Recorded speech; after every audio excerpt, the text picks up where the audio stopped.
Bonjour à tous, j'espère que vous allez excellemment bien. Aujourd'hui, on va présenter la première étape de ce Tour de France 2020. C'est la grande fête, c'est la joie. J'ai mis mon petit maillot caisse d'épargne que j'avais eu sur le Tour de France 2008 grâce à la caravane. Voilà, c'est bien, c'est qui me va toujours. J'ai pas grossi depuis que j'ai 10 ans. Non, je déconne. N'hésitez pas à vous abonner à la chaîne, n'hésitez pas à réagir dans les commentaires, à me donner vos favoris pour cette étape. N'hésitez pas à partager la vidéo, n'hésitez pas à mettre un pouce bleu également. Comme pour le Giro, on va parler du profil, je donnerai mes pronostics, la stratégie que j'envisage pour cette étape. Ou les stratégies, tout dépendra des étapes. On parlera de la météo, on parlera de l'histoire un petit peu autour de cette étape. Mais on aura également les régionaux de l'étape aujourd'hui. Et puis on parlera du final de l'étape, en particulier s'il y a des zones un petit peu techniques. Voilà, on va vraiment parler de tout ça. Étape sympa pour commencer. Étape qui n'est pas plate. C'est quasiment l'étape la plus dure des étapes plates. 2785 mètres de dénivelé positif, ce qui en fait la 10e étape avec le dénivelé positif le plus important. 2785 mètres sur 200 km de course. Ce qui montre quand même que ça va grimper de temps en temps quand même si ça reste des côtes bretonnes, c'est-à-dire que le dénivelé, les pourcentages ne seront pas très élevés pendant la journée. On n'aura pas des côtes avec 15% de dénivelé positif, mais ça va être une journée quand même un petit peu usante. C'est une journée intéressante pour une première étape, c'est une journée intéressante pour des baroudeurs. Bien entendu, mais j'aurais mis Fabien Grolier dans l'échappée. Il aimait bien partir dans les échappées en première semaine, Fabien Grolier. On m'a fait une vanne sur Fabien Grolier quelques jours dans les commentaires. Étape en ligne. Donc faire attention aux chutes sur une première étape, surtout que là cette année il y a 23 équipes, c'est-à-dire 8 coureurs en plus, donc il faudra faire attention quand même en cas de chute. C'est pas le plus grand peloton qu'on ait eu sur un Tour de France, parce que le plus grand peloton c'était à l'époque on avait 198 coureurs, mais on a quand même 184 coureurs au départ, donc il faudra faire attention. Ça peut être une journée stressante pour les leaders, surtout que les routes seront quand même assez étroites, surtout dans le final, mais un petit peu toute la journée en fait. On n'est pas sur des très grosses routes dans le département des Côtes-d'Armor, parce qu'aujourd'hui on sera totalement dans le département des Côtes-d'Armor, donc on aura peut-être des abandons. Ce soir, on regarde tout de suite le profil, donc voilà, comme je vous ai dit, début de journée sur des routes moyennement larges, ça s'élargit un petit peu au niveau de Quimper, et puis ça va se rétrécir dès qu'on s'éloigne de Quimper assez vite. On part de Brest pour aller à Landerneau. 199 km pour cette première étape, c'est quand même une petite distance. Et ça commence très vite, au bout de 8 km 500. La côte de Trébéolin, 1 km à 4,1% de moyenne, côte de 4e catégorie.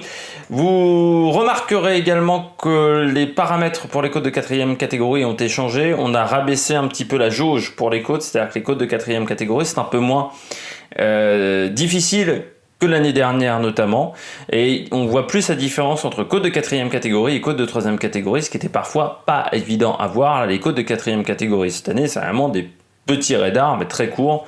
Là vous voyez, 1 km à 4,1, c'est vraiment sur le deuxième 500 mètres où on aura un passage à 5,1, mais c'est assez réduit, mais ça permettra peut-être à l'échappée de sortir. On retrouve ensuite, on redescend un petit peu vers le Faou, et puis c'est le pied de la côte de Rosneuhen, 3 km à 3,9% de moyenne, là encore côte de 4e catégorie, vous allez la voir tout de suite, qui s'établit à 146 mètres d'altitude, la côte de Rosneuhen, je sais pas comment on doit le dire, j'ai jamais foutu les pieds en Bretagne, je ne parle pas breton, excusez-moi. Donc 147 mètres d'altitude, et vous voyez, c'est dans les 500 derniers mètres où ça sera un peu plus dur, avec un passage à 7,2%. C'est pas très compliqué non plus, normalement la plupart des coureurs de ce Tour de France doivent pouvoir passer ces difficultés, sinon il faut un petit peu s'inquiéter, surtout si c'est lors de la première étape et qu'on est déjà un petit peu fatigué. Et puis on va redescendre vers Argol, vers la plage de Pentré. Sur cette première partie de course, on sera quand même pas très loin de la mer à chaque fois, jusqu'à Quimper. On aura la côte de Locronan au kilomètre 62, côte de 900 mètres à 9,3% de moyenne. C'est une côte un peu plus difficile, côte de 3e catégorie. Là on aura du dénivelé sur la côte de Locronan. Vous voyez, 9,6 sur les 500 premiers mètres, puis 8,7%. On s'établira à 182 mètres d'altitude. C'est là Première côte de 3e catégorie, hein, parce que la deuxième sera à l'arrivée à la Fosse-aux-Loups. Et puis on arrive sur Quimper, là ça sera le petit moment de calme de cette étape, on va dire. On aura des routes larges et puis des Briec de l'Audet, ça commence à se rétrécir de nouveau. Et on arrive au kilomètre 113 à Châtelain pour le pied de la côte de Stang-Argaron. 2 km à 3,4% de moyenne. On est sur une côte de 4e catégorie. Là encore, c'est pas une côte très difficile. Hein. Encore une fois, on a diminué les difficultés pour les différentes côtes. Très clairement, même pour moi, c'est pas une difficulté qu'on mettrait sur un classement de la montagne. On retrouve un petit peu la classification qu'on avait dans les années 2000. On avait des côtes de 4e catégorie qui étaient vraiment des fois, on voyait à peine le dénivelé, hein, très clairement sur certaines étapes. Bah là, ça a été remis au goût du jour un petit peu sur ce Tour de France qui, je trouve, ressemble un peu à un Tour de France, oui, de 2005, 2006, avec les gros contre-la-montre en moins, mais ça ressemble un petit peu. Et puis, on arrive au sprint intermédiaire au kilomètre 136 à Brapart. Sprint intermédiaire, voilà, qui est au pied d'une difficulté de la montagne Saint-Michel.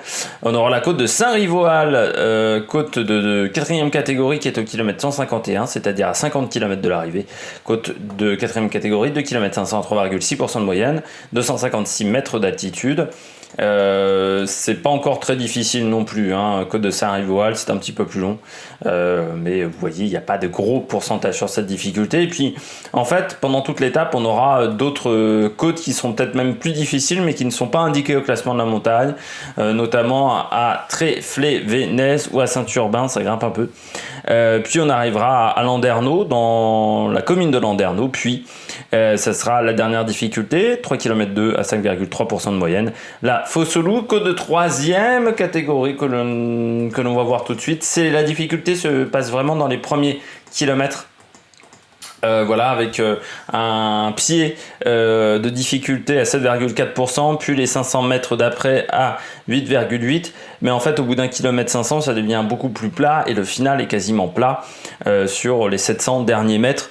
Donc, si on veut attaquer, il faut vraiment attaquer de loin et je suis pas sûr que ce soit une bonne option, surtout que le lendemain, il y aura le mur de Bretagne qui me semble un peu plus intéressant. Donc, ça devrait se jouer au sprint pour cette étape. On va parler du final de l'étape. Est-ce qu'on a des difficultés? Eh bien oui, parce que dans le final, avant Saint-Urbain, comme vous pouvez le voir, je vous ai laissé le profil, ça sera assez étroit. Mais l'avantage, c'est qu'on aura une traversée tranquille de village. Il y a... En fait, les bas-côtés, ce ne sont pas des trottoirs. Vous avez des bas-côtés en goudron, mais qui sont au niveau de la route. Donc, on peut en monter de ce côté-là. Après Saint-Urbain, on est sur des routes très larges pour arriver à Landerneau. Hein. C'est une grosse route départementale, 2-3 voies. On va arriver assez vite. Du côté de Landerneau, c'est un petit peu technique. Il y aura un petit passage étroit au tout début, après le rond-point, après l'entrée de Landerneau. Mais ça reste vraiment très facile. C'est après, on va passer 2 fois un pont, en fait. On va passer la rivière, on va dire, dans un sens. On traverse un petit peu Landerneau et puis on la retraverse de l'autre côté pour aller choper la côte de la Fosse-aux-Loups. Et là, à partir de ce moment-là, ça commence à devenir très technique.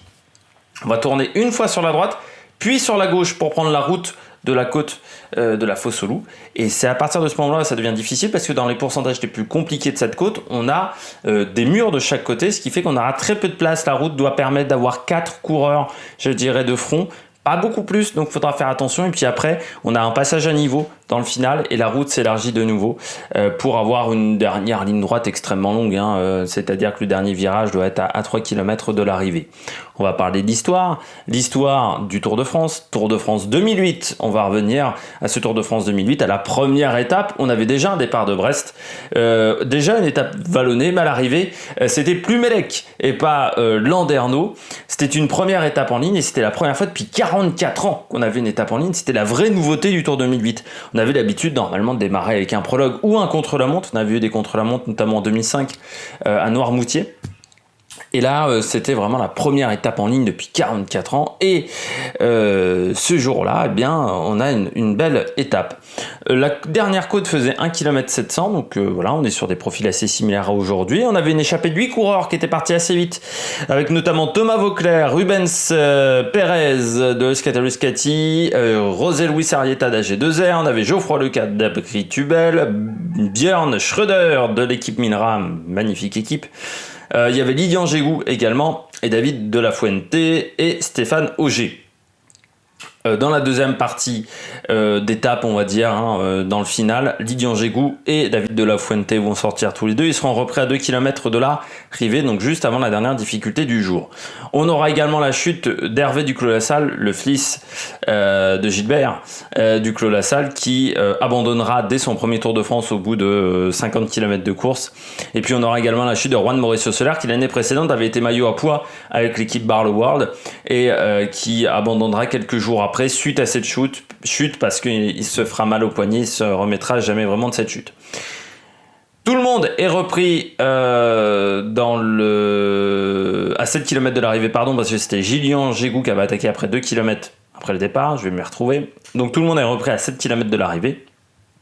Dans la dernière difficulté du jour, on a attaque de Romain Feuillu, attaque de Kim Kirchen, le luxembourgeois, mais personne n'arrivera vraiment à s'échapper avant l'attaque finale de Valverde qui fera une attaque monstrueuse avec le maillot de la Caisse d'Épargne, qui cette année-là été champion d'Espagne même, qui s'impose devant Philippe Gilbert et Jérôme Pinault, qui était encore à la B-Box. Et ce jour-là, Thomas Voeckler prend le maillot à poids. Donc voilà, belle étape en 2008, qui avait été assez animée, et moi je m'en souviens encore de cette étape. Même si j'ai regardé des vidéos pour bien faire le résumé. On parle des régionaux, les régionaux, il y en a deux. Valentin Madouas, premier régional de l'étape, Olivier Le Gac, tous les deux sont nés à Brest. On a Godu qui est né à Landivisio, à 15 km de Landerneau, donc qui connaît très bien, je pense, à côte de la fosse au loup, dans le Finat. Et à Landerneau, on a également Aude Bianic et Pierrick Quémeneur. Pierrick Quémeneur qui était coureur chez Europcar dans les années 2010. On l'a vu notamment sur le Tour de France, mais également sur la Volta. Il avait fait une échappée sur la Volta où il était passé pas très loin de s'imposer. Et puis, on n'oublie pas également que Landerneau, c'est la ville d'un certain Gonzalo Higuaín, le joueur de football, parce que son père était né et jouait à ce moment-là du côté de Brest. On passe à la météo. Du côté de la météo de cette étape du vent, entre 10 et 20 km/h plutôt de face en début de journée, puis de côté après Quimper, quand on sera dans les termes, il sera vraiment moins fort à ce moment-là. On sera plus proche de 10 km/h, donc on ne devrait pas avoir de possibilité de coup de bordure. Ce qui avait été un petit peu annoncé par les organisateurs, des possibilités de courte bordure, parce qu'à certains endroits on était à découvert. Je pense que ça sera extrêmement compliqué vu les conditions climatiques. Temps qui sera assez nuageux, peut-être des averses en fin de journée, donc faire attention dans la traversée de Landerneau. Et puis température entre 16 et 17 degrés, donc quasiment des conditions de température idéales pour un début de Tour de France. Un petit peu frais, mais ça va, ne fera pas trop chaud pour les coureurs du côté de la stratégie.